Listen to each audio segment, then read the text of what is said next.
Hey, welcome back into NBC5. If you are going to be out and about for this Friday morning, we do have some areas of fog out there. Visibility down to 2 miles at the airport. Keep that in mind. Make sure you are taking it a little bit slower if you find yourself in that lower visibility. 43 right now. Not a bad start for this morning. This afternoon, going to be warming up into the 50s. 56 for that afternoon high. We made it up to 50 yesterday. So slightly warmer and still above the seasonal high for this time of year, which is 49 degrees. And we're staying a little bit in the warmer through the weekend, even looking into next week. Cloudy sky, might see a few sprinkles as we get into the evening hours. Sun setting tonight at 5:09. We will see a little bit of a breeze for this afternoon. Wind speeds look to kick up even more across most of our area as we get through tomorrow. In fact, we could see some gusts, especially east of the Cascades and into Northern California, getting up into that 30 to 40 mile per hour range for tomorrow.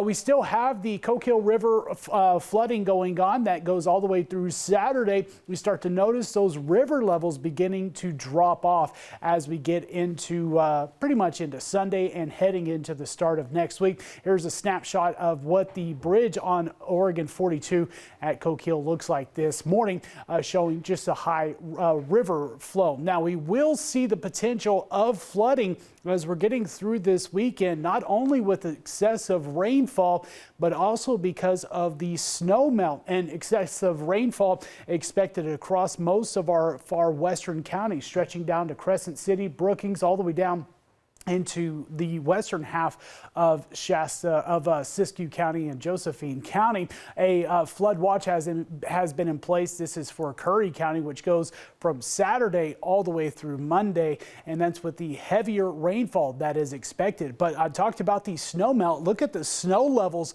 all the way throughout next week. We're staying above 5,000 feet, and with that, the additional snow we got over the last couple of weeks is going to continue to be melting off, adding to that flow across our rivers, and of course the rain that's moving in this weekend. Here's the system. It's going to be a little bit of a slower system to push through, but bringing a lot of moisture with it. That's going to be stretching up into our region. So for today, a little bit quieter of a day. We'll start to see the shower potential building in as we get into the evening hours, but we'll likely stay a little bit quieter until we're getting into Saturday morning, late Saturday morning into the afternoon hours.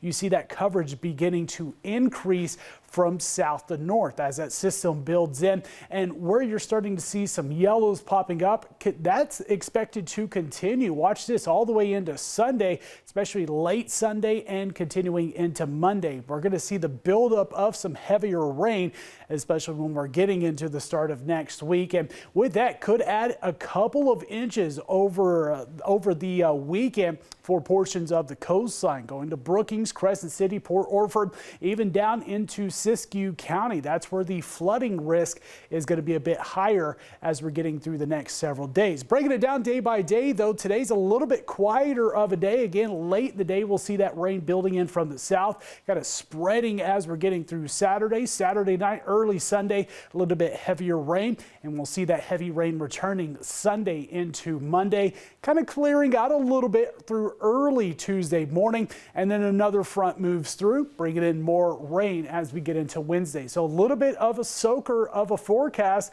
Temperature wise, not a big difference from day to day, staying into the 50s, morning lows into the 40s. Cloudy day for Klamath Falls today, bit breezy, windier conditions for tomorrow, staying a little bit breezy into Sunday. Snow levels still going to stay quite high, staying up into our highest passes, but with that, might see a little bit of a dip into early Sunday morning to get maybe a quick changeover. Don't expect much. Showers will continue through the middle half of next week with some on and off activity. Northern California, upper 40s, lower 50s, morning lows into the mid and upper 30s, breezy to windy next few days. And again, more rain is expected, especially a little bit further south across Mount Shasta City, and for the mountains a little bit further south. That's where the heaviest precipitation is expected, and along the coastline as well, especially southern coastline. Get into some pockets of some heavy precipitation, and showers continue into next week.